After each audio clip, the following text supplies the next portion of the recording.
In the end, the result seemed almost secondary. To see Everton let a late lead slip at Wolverhampton on Saturday brought obvious disappointment, but after the monotonous slog that last season quickly descended into, it seemed far more significant that, after an excellent transfer window and Sam Allardyce's dreary reign consigned to ancient history, Evertonians felt together again. Indeed, whereas enduring the limp, anaemic football lumped up in 2017-18 by first Ronald Koeman and later Allardyce became a chore, to be at Molineux yesterday was a pleasure, with far more positives to derive than many of last campaign's victories, even. Here, there were no explicit chants towards an unpopular manager as in April's win at Huddersfield, nobody leaving at halftime as in February's 5-1 drubbing at Arsenal, no clear discord between the fans and the club that was synonymous with much of Allardyce's tenure. Instead, on a drizzly Saturday afternoon in the West Midlands, we got the very antithesis of this. 3,000 vociferous Evertonians were launched into delirium by the brilliance of £40 million signing Richarlison, with jubilant fans flying into rows ahead of them, and young Blues high-fiving everyone in sight. As every supporter ceaselessly chanted the Brazilian's name in unison outside the ground afterwards, it only served to emphasize the depth of positivity now surrounding the club.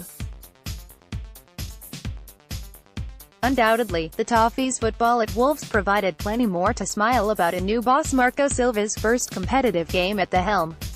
Richarlison rightly took the headlines for his debut brace, and in time may prove the overdue replacement for Steven Pienaar, but it was equally satisfying to watch an Everton side show the sort of fight rarely seen since the swashbuckling days of David Moyes.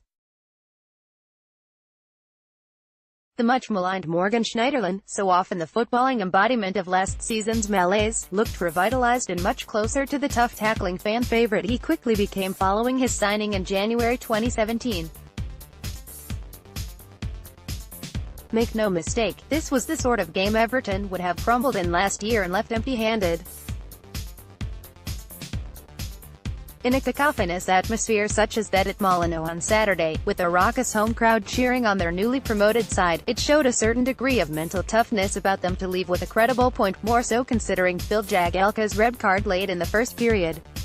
Every reason to be cheerful, of course, must be tempered with the caveat that this is extremely early days for Silva, and there have been too many false dawns at Goodison in recent years for even the most ardent Evertonian to have no reservations. But rarely has the fanbase radiated such optimism as it did at Molineux since arguably the first season under Roberto Martinez.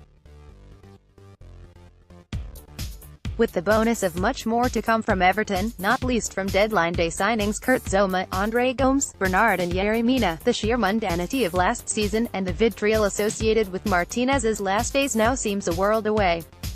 Silva may not be as overtly enthusiastic as the Spaniard, or as cold as Koeman, but thus far his greatest success has been reuniting a deeply unhappy following. Whisper it, but watching the Blues might be about to become enjoyable again.